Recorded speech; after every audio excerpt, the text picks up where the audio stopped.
पन्ना जिले के पबई विधानसभा अंतर्गत आने वाले आदिवासी बाहुल पहाड़ी एवं प्राकृतिक क्षेत्र कल्दा में 3 दिवसीय वनवासी राम कथा का प्रारंभ हो गया। सर्वप्रथम 108 कलश के साथ ग्राम में यात्रा निकाली गई।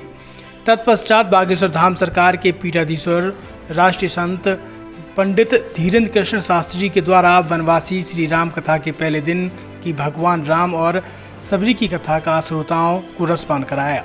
महाराज जी ने कहा है कि आगे भी देश और प्रदेश के वनवासी क्षेत्रों में कथा का आयोजन किया जाएगा, जिसकी पूरी जिम्मेदारी बागेश्वर धाम समिति की होगी। वनवासियों से किसी भी प्रकार का कोई सहयोग राशि नहीं लिया जाएगा। कथा में कल्दा के आसपास के 62 ग्राम ही नहीं बल्कि जिले और दूसरे जिलों से भी श्रद्धालु कथा सुनने के लिए पहुंचे। इस दौरान प्रेस वार्ता में महाराज श्री ने कहा है कि राम जी वन इसलिए गए, राम बन गए, और उन्होंने कहा कि वनवासियों के पास साधन नहीं है। उन्होंने कहा है कि वनवासियों को शिक्षित करने, उन्हें मुख्य धारा से जोड़ने के सनातन धर्म के लिए यह नवाचार है। सराहनीय कार्य किया जा रहा है। कैसे भगवान की जय श्री राम, जय बागेश्वर धाम की आप सबकी जय हो। आज से कल्ला क्षेत्र में भारत की अनूठी व्यासपीठ प्रारंभ हो रही है।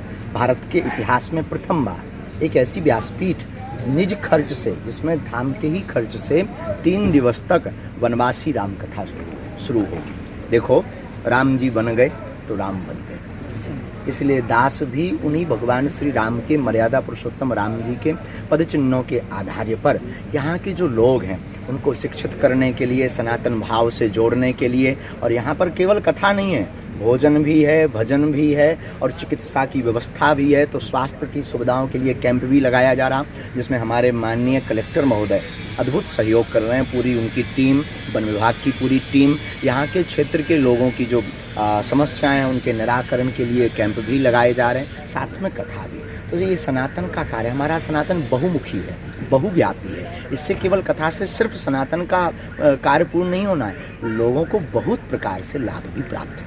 सर, महाराज श्री जैसे वर्तमान में आधुनिकता की ओर जो धर्म जो है धीरे धीरे इसका लोप होता जा रहा है, इसमें किस तरीके से लोगों को अपन धर्म की ओर ले जा सकते हैं? ये नवाचार बहुत जरूरी है। भारत के प्रत्येक संतों से हमारा निवेदन है कि अपनी व्यासपीठ, आपका धर्म हवाई जहाज और फॉर्चूनर से नहीं बचना है। सनातन धर्म तभी बचेगा जब ऐसे पिछड़े हुए लोगों में आप आएंगे। यहाँ साधन जरूर नहीं है पर साधना है जी। यहाँ साधन संपन्न लोग नहीं हैं, लेकिन हम आज सुबह जब यहाँ बैठे थे सामने बाहर, क्या भाव थे गांव की माताएं गाना सुना रही थीं, गीत गा रही थीं, छोटे छोटे बच्चे कलश लेकर के आए। यहाँ के जो पूरा वनवासी समूह है वो गदगद हैं, आह्लादित हैं। हमने सुना है 10 दिन से वो लोग सोए नहीं, दिन रात कार्य कर रहे हैं। तो हमें पता है कि ये चीज़ें आप संपत्ति से, हम तो विदेशों में भी कथा की हैं, बड़े बड़े शहरों में की है, बहुत बड़े बड़े लोगों की कथाएँ की हैं। उन लोगों के पास साधन तो है पर साधना नहीं है। यहाँ साधन नहीं है, साधना है। महाराज जी, आपके द्वारा अंग्रेजों को राम कथा का रसपान कराया गया जी। अब आगे कौन से देश में निवासियों को इसका लाभ मिल पाएगा? देखिए, हमारी यात्रा बहुत विचित्र है जी। हम विदेश से सीधा कल्दा आए, अर्श से फर्श और फर्श से अर्श। हमारी जिंदगी में हमारी यात्राएं कुछ स्थिर नहीं है। आगे जहां बालाजी हमें भेजेंगे, हम सब कार्य अपने गुरु प्रेरणा से करते हैं। तो जहां सन्यासी बाबा गुरु जी की प्रेरणा होगी और आप लोग जहां हमें धक्का मार के भगा देंगे, हम वहां पहुंच जाएंगे। बहुत बहुत धन्यवाद।